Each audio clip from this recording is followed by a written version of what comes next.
When Jesus speaks, who is speaking, the divine or the human? That's a really good question. Yeah. Both. It's the person of Jesus Christ. And is that person divine or human? It's divine and human. Then, when he says, I don't know, it's divine speaking at the same time. Then that's not possible. It's not logical.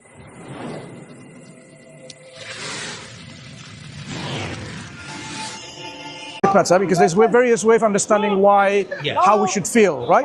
Sometimes we feel pity with some other people. Sometimes we actually feel the need to actually step in and say, that is wrong. So like the Prophet Muhammad ﷺ said, when you see an evil, a bad thing, there's some stepwise things. Based on your ability, he says, Man ra'a munkaran فَلْيُغَيِّرُهُ مَنْ رَأَ مِنْكُمْ مُنْكَرًا. So whoever from among you sees a munkar, an evil, فَلْيُغَيِّرُهُ بِيَدِهِ. Let him change by his hand, by force. Like if you see a rape taking place, for example, you should go and stop that.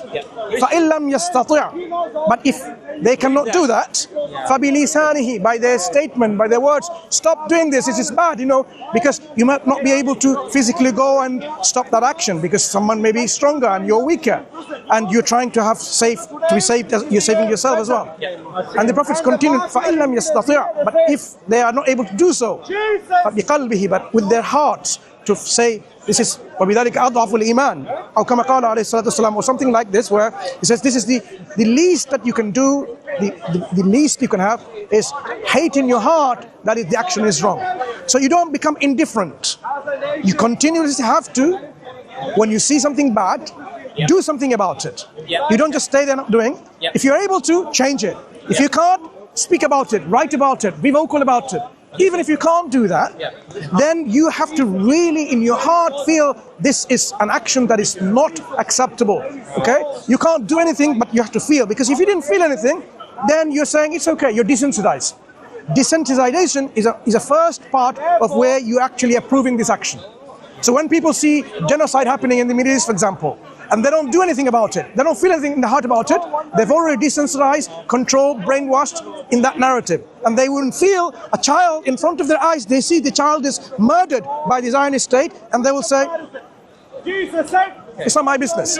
That's what happens. So that's why I'm not going into this. There's various ways of explaining this world. This by design. By design. By design. God created us to test us in this world. Okay, and we agree that it's an objective truth. So when I say objective truth for Christianity, this doesn't become an objective truth Christianity. This is a claim that Christians believe that God died for us to save us in this way. It doesn't have any proof basis to demonstrate that claim. It's just a claim. If I say, look, Prophet Muhammad ﷺ came to get rid of all of these problems in the world, it's a claim. It is not a proof on that claim itself. In Islam, why must we submit to Allah? Sure. That's another question, but I can answer it anyway. We are created for that very purpose of worshipping God. Whether you submit willingly or unwillingly. The fact that your heart is beating, labdab, labdab, labdab, labdab, even though if you ask your heart to stop, you can't. It's already unwillingly, from your own will, it's submitted to God's will. God has created you in this particular nature of a human being, makeup, that it will be like this. Your heart will beat in this way. You have no control over it. Yep.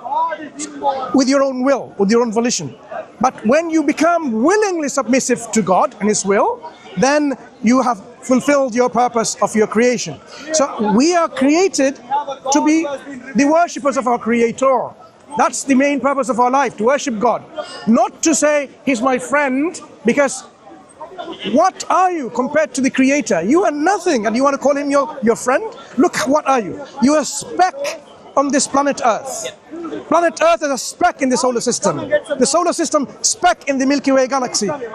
This speck in the Milky Way, in the whole cosmos, is less than a speck. And yet, God, who is greater than any conceivable being, and we are saying, oh, He's my friend? We have to really bring ourselves back to what we are. We are a very humble creation of God. So there is a change. So there is my will and there's Allah's will. Is that correct? And my will needs to be aligned to Allah's will. Of course. Is that correct? When it's not, that's not right. When Sure. So we are moving to, in terms of the differences, we come to the differences, but what I want to establish first is, if we were to believe in any religion, say imagine someone comes along, a Hindu friend, and says, I believe in Brahma, Vishnu and Shiva.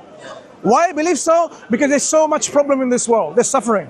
And the only way that can be suffering is by there's someone creating and destroying and blah, blah, blah, right? Doing all that thing. And that's a claim, it's a base claim of their belief system. The evidence is what? Like, for example, with that statement, would you become a Hindu? Would you say, oh, that's a good objective evidence, let me become a Hindu? Would you? No. So because that wasn't an evidence. Likewise, when you gave me your particular understanding of the world, the suffering, and the mitigation of the suffering by God coming down, it doesn't give me any evidence to say, okay, I should be a Christian, because I don't see any evidence in it. Yeah, but with Hinduism, I wasn't becoming a Hindu because of what Hinduism teaches. Teaching is important to consider. So we consider the teaching, for example, if you apply the same principle, God comes down and becomes other than God, like a human being. Feeble, weak, ignorant. I would stay away from become, but he is God. I mean, I don't know what to explain, but God in human form. What do you mean that? Because I find this totally not understandable at all. Because when I understand God, God is the necessary being. He has to exist by necessity. And that necessary being is not limited, is absolute. Absolute in all his attributes. That is power, knowledge, and so on. So when you say God comes in the form of a human being, that human being in the form is not absolute. So you are presenting a case in which you have the absolute and the limited at the same time. This is known as a contradiction. You can't be infinite and finite at the same time. You can't be all knowledgeable and ignorant at the same time. You can't be all powerful and not all powerful at the same time. So how do you even understand this contradiction and reconcile it in your faith? It's a bit like science. A bit like the electrons in duality. I think it's okay. I don't think any Christian can come to say that we have to say that is a divine mystery, and we are perfectly okay with that. It is God coming down to earth. Like, how are we going to understand that? But I guess if you take that the other way around, if God does come on earth and he says his name is Jesus, then surely that makes us all the more reason for us to take what he's saying seriously and to listen to him. In terms of the two natures in one person, yeah, I think there are some good analogies. So,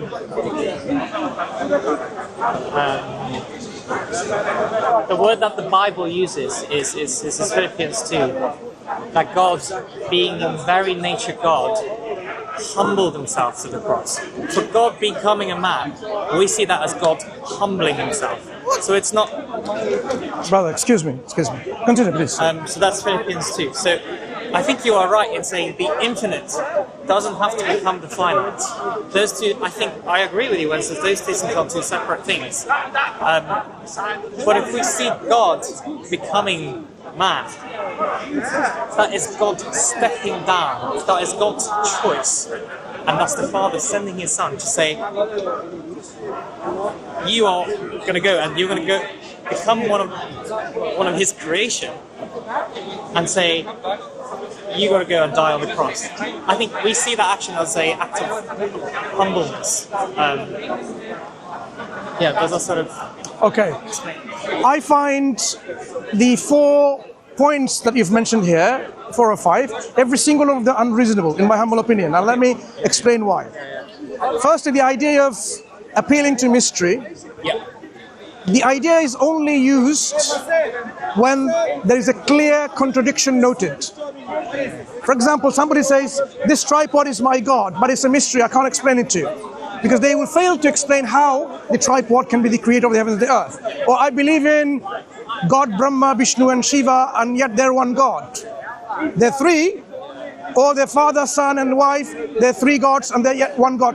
When they clearly see a logical contradiction and they cannot explain it or solve the logical problem, their way out seems to be always the case, is appealing to mystery, oh, we can't understand it.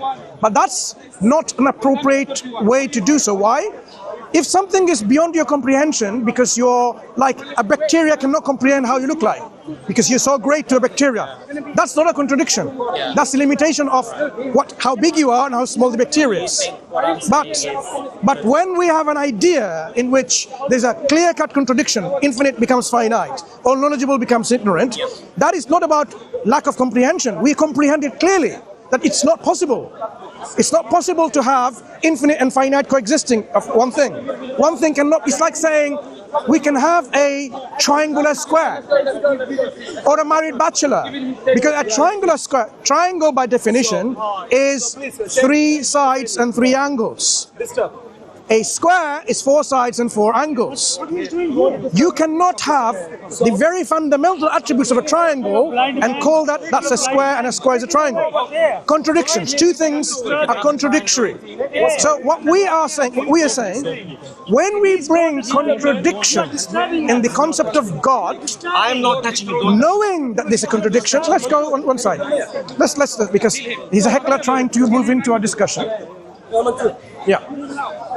If he follows us, then you would know that he's insincere and not a genuine individual. So, that's okay. So when we see contradictions in any concepts, and people try to brush it aside by saying it's a mystery, it's their admission that that's not reasonable, but we have to believe in it anyway. So, you can answer that in your own time, but this is the first point.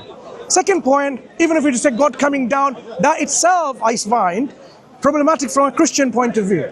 Because the Christian believe in the scripture that the heavens and the earth cannot contain God. Cannot contain God. It will be destroyed. So no, heaven and earth will be destroyed. So when Moses, the prophet, wanted to see God, peace be upon him, think about it, there's a different accounts between Christianity, Judaism and Islam. In Islam, God says, look, you can't see me. Lan tarani, you can't see me. Prophet Moses, peace be upon him, is wondering, how so? So when he said, look, if I show some of my glory on this mountain, if that mountain stands, then perchance you will see me. So when God revealed a little bit of his glory on the mountain crumbled to dust. Moses fainted and he woke up and says, now I realize why it's not possible. This world is not ready to be containing God. The world will be destroyed. Yep. There's a veil of God for his light. That light will destroy everything. In the Bible it talks about that you can't see me, but when I walk past with my hands and you can see my back parts, but still the idea is the world cannot contain God, right? So the idea that God can come down, it's not God that's coming down. In Philippians, as you mentioned, is another level of problem. Because Philippians doesn't say the human being is now changed his attributes, emptying himself, making himself nothing. It's the divine. The concept of divine emptying himself from his divine attributes is nonsensical, because you can't devoid from your attribute yourself. God has an attribute of existence. He can't take his existence attribute away and say, I do not exist. Or his attribute of love. He can't say, let me remove my attribute of love and then I exist. You can't separate his attributes. He exists inherently, eternally with his attributes. So he can't just simply say, oh, I have knowledge, I know everything, but I'm going to put it aside in a box so I don't know for 33 years. It's nonsensical, because God has knowledge that is inseparable from him. So that is why the justification given in the New Testament is not very appealing to me. It's nonsensical to me, because I find the justification doesn't make sense. So on this I've just covered 3 points. I remember I've forgotten the 4th and 5th points as you talked about. The last one was God humbling himself. Yeah, the idea of humbling again goes against his very own self. The Creator, God, cannot become not God. You can't expect God to become other than God. Okay? So it's not just simply doing an act, it's becoming. So if somebody is by nature loving, by their nature, you can't say, no, switch, flip, and then you become totally hateful. It will never happen. because that's not your nature. You will have to change your nature. So in Christianity, the nature of God is changed. Human being is not all-knowing. We know that's not what we argue. I mean, no, kenosis, if you look at Philippians, that's exactly what it says.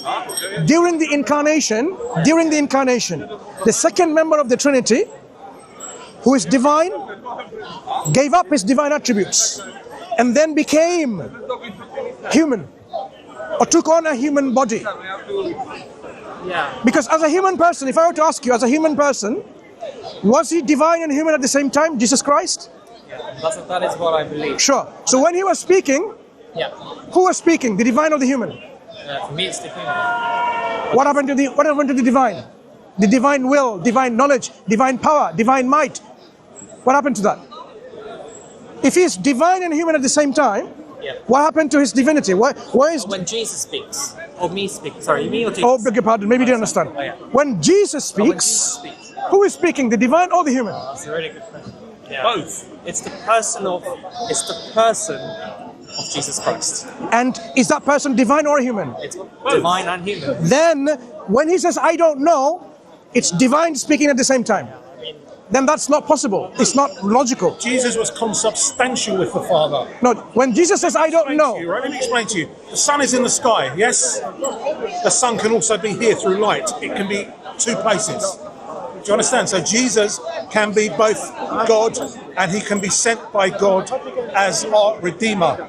And he can be non-God at the same time. He is God and he is man. He came in the form of man. He is equal to God as part of the Trinity, along with the Holy Spirit. What man comes back from the dead? You didn't understand my question. What man comes back from the So dead? let me rephrase my question to you. Okay, answer your My question is this. During the incarnation theology in Christianity, incarnation, Go on. the divine, it's okay. Let him be wherever he wants, brother, please, okay? Take your stance wherever you feel comfortable. The divine emptied himself, as it says in Philippians 2 in New Testament. The divine emptied himself. I have a problem with divine emptying because the divine is divine with the attributes. The divine cannot go against his nature and empty his nature of its attributes. For example, do you consider it's possible for an all-loving God to empty his love and become not loving? It was predicted that Jesus would come back. Can you answer that question? Hang on, give me a minute to answer. Okay. Firstly, it was predicted that Jesus would come back as Emmanuel and be born of a virgin. This is predicted, right? Jesus came back and he performed miracles that no man could perform. He rose from the dead. No man can do these things. Jesus was both God and he was man. He was divine. He came in human form. He is God's will on earth. Because Jesus wanted us to behave as he behaved. He is an example of how God wanted us to behave on earth. And therefore, he repaired our relationship with God, which was severed in the Garden of Eden through the sin of Adam and Eve, through original sin. He came and he was the final sacrifice on the cross. He rose from the dead and he showed us that eternal life was possible if we believe in him as our Lord and as our Saviour, consubstantial with God. What's your name? Creator. Joe. Joe, thank you so much, and your excuse from the discussion is the very reason why. I asked this gentleman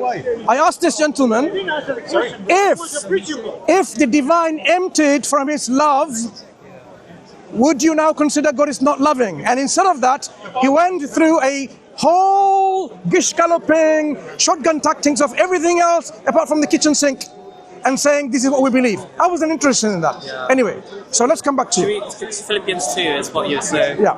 But made himself nothing is what you have a problem with, right?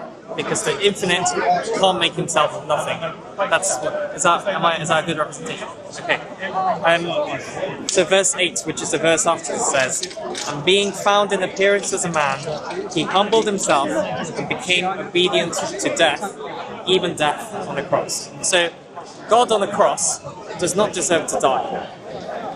That's not the point. The very point is God even becoming other than God. That's the very crucial, fundamental problem. Not what he does as a human being or a woman or a man, but the very idea of the divine becoming other than divine. But I believe that his personhood, The word here is when two natures exist in one person, that God is fully man and fully God. So Jesus is fully man. So think about it. Yeah. If you are fully man and fully God, so Jesus was not fully man. Because when you have a composition of man and God, so how much of man and how much of God? 100% each. Yes. If you know mathematics, you will know if you have total 200%, and out of the 100% man, 100% God, that means you're 50% God and 50% man. Well, because then what's the other option then? 50% man and 50% God? No. Is that the moment you do this kind of belief that he's 100% man and 100% God, what it means in totality, if you now bring it to 100%, is 50% man and 50% God. Would you accept that? But the reason why we go for the fully man and fully God is because, for example, when we say, so was Jesus fully God? If we say no to that question, that no longer gives us a reason to follow him and listen to him. So, at the same time, if we say Jesus is no longer fully man, then we have this person who... How can he be fully man? Does man have divine properties like Jesus? No, we do not. So then he's not a man, like you and me. So he cannot be a fully man. He is a man. No. He is God. So this is where the theology doesn't make sense. If you want to make him a man, he has to be a man like us. But he's not a man like us. He has additional divine properties. So if you want to say he's divine, yet he has man added to it, then he's not divine. Because he has also man added to it. Either way, he's not divine or human. He's superhuman and semi-divine. That's the logical understanding when we see this kind of association given with man and God. So, coming back to the question, I still want to know from your side the objective evidence, if you have any. If not, I will explain to you our objective evidence of Islam, why Islam is true, and why Islam is objectively accessible to everyone to become a Muslim. So you're not happy with the idea, the objective idea, which I think we agree. That was an objective idea. This is not about an understanding of why there's a problem in the world. Most religions consider there's a problem. Buddhism says there is suffering in this world. Dukkha. The reason for the suffering is Trishna. It's because of desires. And we can alleviate that by what we call moksha or nirvana, by giving ourselves with these desires. That's how they reconcile this problem. You don't need God. In Buddhism, in one of the main branches of philosophy, there is no idea for God at all. You don't need to solve this problem of suffering in this world. So that it doesn't become objective evidence for this viewpoint. It's just some understanding of how the world is and why people suffer. So is there anything that you can share which is objective evidence? If not, I'll come to Islam and share those objective evidence. The thing is, without an idea of God, how are we and you going to decide anything that is objective? We agree. God has to be the grounding and the source of all objectivity. So I already believe in God and so do you. But the question is, when it comes to Christianity or Judaism or say Baha'ism or Qadianism or Islam, what we need to establish is where is the objective evidence base for Christianity, which we don't find any. So correct if I'm wrong. You don't think what I've suggested to you is not objective because it's not logical. Sorry? So you don't believe that what I suggested? I didn't see any objective evidence. It was only a claim about the suffering in the world. Why? Just like we have Hindus explaining, Buddhists explaining why there's a suffering, but the evidence is not presented yet. The evidence is what needs to be presented. No. He's a heckler. Today he's a heckler. Today he's a heckler. So he's come here to heckle. So, hey, leave it. That's how they tend to interrupt. No. I ignore people who are not sincere. Look, I ignore people who are insincere. This is my right. This is my choice and my right. So as we are... Yeah, I'm not interested in hecklers and insincere people. Do you know how long I've been coming to this park and avoiding people like that? For very long. So I choose people who are sincere and knowledgeable. That's why, look, when I asked you, did I force upon you your belief or did I ask you to present your objective evidence? Which one was it? You asked me. Exactly. So that's how we think fruitful discussions can take place. Right. So I'm asking you, excuse me, brother, please be patient. Be patient. It's important for all of you Muslim brothers to be patient. So if you now take an opportunity again, is there any objective evidence for Christianity that you can share to people like us Muslims? Because I find none.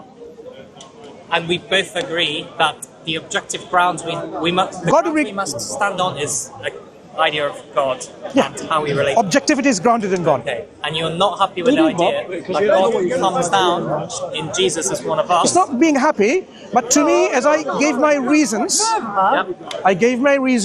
why I consider them nonsensical, why this doesn't actually make any sense to me personally, because it's between you we're talking, right? So I told you why the idea of the infinite and finite becoming same time at the one place, or even the idea of the divine emptying the divine attributes, or even the very idea that the question about, you say like, God can just humble himself, okay? This world cannot contain God will be destroyed.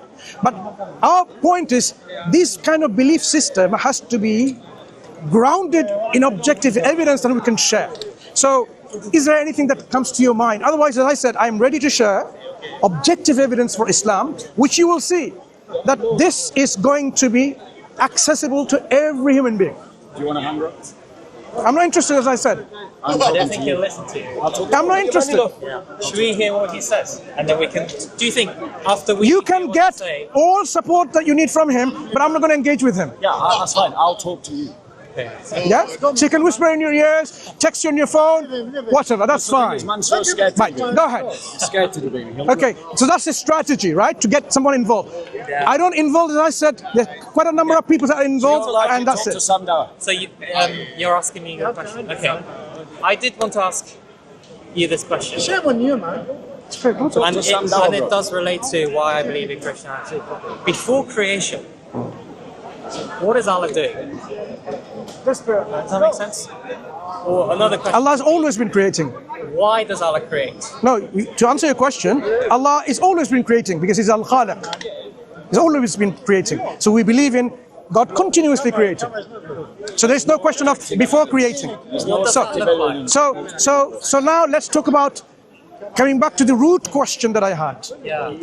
What objective evidence that you can share? There's no objective evidence of a continuous eternal creation. There's no objective evidence of that. The criterion is objective evidence. There's no objective physical evidence of a continuous eternal creation. So if Allah is always creating, where's the objective evidence? Other than a statement in the Quran.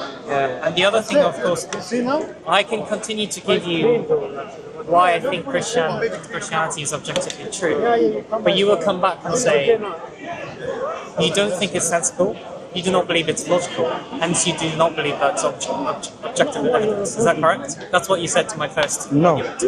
If you provide anything which has an objective evidence, I will happily accept that as an objective evidence. But so far, you haven't offered me yet. Instead, what you have offered me is some understanding about the world, and within the understanding, I found some kind of errors in thinking. Errors in thinking with a critical thinking mindset, where I showed you the idea of God becoming other than God doesn't make sense to me. And that was my rationalization of your particular viewpoint. The crucifixion is an established historical fact.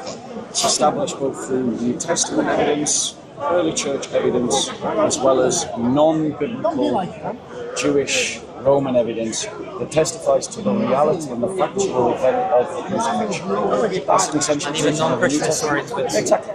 But that's something that's denied in the Quran, so that's a definite point at which we can assess whether the Quran is making true statements versus the Bible is making true statements. Because when you've got two conflicting opinions about what is true, you look for third order evidence, or third group of evidence, a third witness, and the third witness agrees with the New Testament.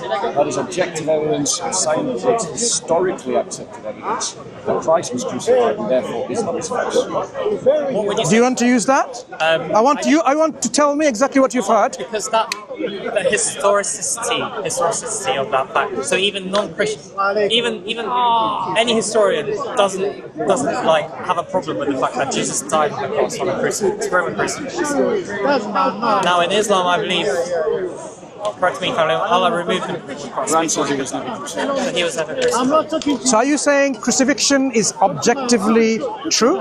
Historically, Which one is it? Historically, Okay. Do you understand the difference between rumor and real facts? yes. Okay. How do you differentiate between rumor and facts? One is true, one is not. No, how do we, the process of differentiating between, say a rumor is there, Yeah, we rely on primary evidence. Let's say. We rely on people who've been there. we rely on evidence. that question is how Sure. do you do history? So let's understand now whether this was, so I grant you that this was a well-assisted rumor, but that's all you can have. No, not a rumor. Where do you have evidence to substantiate that this was a fact and not a rumor? Everybody spoke about it like it was a fact. Yeah. Because Let me start to help you. So crucifixion in your belief system happened at a particular time frame, right? Listen carefully. Particular time point in history. In a particular day, in a particular moment. So to understand that this event took place, what we need now is what we call evidence that this was happening. We don't have video footages around from that time. In history. back then, Okay? Hear me out. We don't have video footages. Yes. Even if we had video footages, we have to explain, is it tampered or doctored or not? So we don't have video footages. What do we have? Let me finish, right? argument can be used. No, look. You're absolutely right. That argument can be used as First of all, it's not what the argument can be used for X, Y, and Z. What we're establishing is whether this was an objective truth. This has happened or not. I am proposing it is no more that from a rumor. It's a rumor. I give you that. And I will tell you why it's a rumor and how we differentiate between rumor. To establish that it was a historically objective truth that happened, what we need to find, we have, without the evidence, it's all rumors. when it comes to So, history. When it comes to so look, brother, when it comes to history, what I'm not able to finish my statement. You're not listening, are you? different statements. How can I give you my analysis if you're not listening? When something happens, people talk about Do you see the point? I'm about to explain and analyze, and you're not listening. It's demonstrating it's So what criterion does he use to say that it's just a rumor? yeah, that is what I was going to Sure. ask you. So- A rumor is someone saying something and people believing in it, right? Without actually checking and verifying. So we had rumors there was a mass, weapons in Iraq. No, people believed in it. And then, where was the evidence for it? There was no evidence for it. You are telling me that they Wait. didn't verify or didn't agree. There was no evidence. Do you have any evidence? Did they? Do you have Hang on. Wait. When people say and claim Iraq had weapons of mass destruction, are you not? Excuse me. It's so hard to listen to. You need to listen to me rather than someone else. That's, if you want to engage with me. I am. That's why I say stop listening to hecklers. I don't think he is a heckler. But you're not engaging with me. This conversation would be a lot more No, fruitful the if you- conversation will be fruitful with you. Would you like to talk Why? to him, man, sir? No, I'm not. I don't talk to people who are insincere. I can You're, talk to you, sir. look. That's my You're claim. insincere, man, sir. That's up in your opinion. No problem. So as I'm continuing, here's this. It's all he wants to do. So now you realize, Christian. Rumors in history. We can't have a conversation, can we? Rumors in history. So I think we're going to end soon because I find Why that don't you debate me, you Mansour? look. I'll debate you on the crucifixion. I am simply What saying video evidence this. do you have that Muhammad rode on a camel? What I am now demonstrating to you, What and it video triggered, evidence that he went to your Jerusalem? friend. It triggered your friend. You know why? What How it evidence triggered? do you have Let me tell you. that Look, Muhammad went on I a can't even night have a journey word to in Jerusalem? while he's in. like you're triggered by him as Sorry. well. Look. I agree. I am constantly and consistently. Lost it, and now he's never debated. So he's not allowing me to speak. I am consistently putting my view forward that in the absence of solid evidence, things are nothing but rumor. That's why I asked you initially. That's he's interrupting again. Shows you how insecure he is in his faith. He would have listened to all my point and then say maybe. So as you now realize, as I'm trying to explain to you my position, I am not able to because of this interruption, rude interruption. So I'll try once more. I'll try once more. No. I'll try once more. No. I am not willing and wishing to engage with people who are not sincere. Do I have the right? Do I have the right? You're insincere. Do I have the choice or not? About being heckled and excuse me. Do I have the right to speak who I want to or not? Thank you so much. So now let me finish my point. My point was this. So now, as you can see, he has been telling you how to even think. How can we speak? So now, as I'm saying, this is the insecurity of the Christian position. That demonstrates that. Insecure. Otherwise, he would have interrupted. Who can defend the Christian position? So as I said about crucifixion, you're insecure, Mansour. So now you realize you don't know how to do history.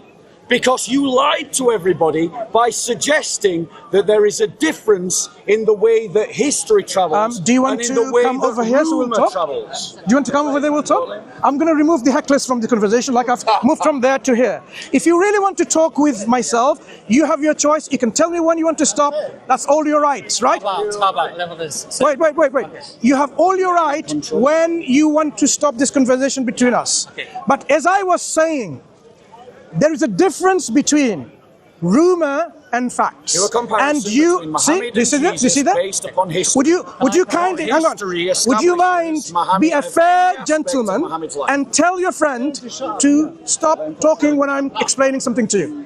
I do not believe that we are insecure at all. No, what I'm asking you, you tell your friend in the nicest way possible to remain quiet while I'm explaining to you something that I was about to say. Can you do that or not? Can I just say? Yeah. Before repetitions to what I suggested earlier, can I think about that and come back to you again? Of course. And then we can talk again about that? That's fine. So let me give you why Islam is objectively true. Would you want to hear that? We're going to let him talk first? Yeah, we can do. But I mean, Sam Dawah interrupted me, and the rule is if Sam Dawah interrupts me, I interrupt Mansour. What kind of rule is that? He needs to go. Rules of a dictator? It is a heckler? Teach Dawah. So a heckler tells us how he's going to interrupt our conversation. What a heckler you are. That's why I don't speak to you.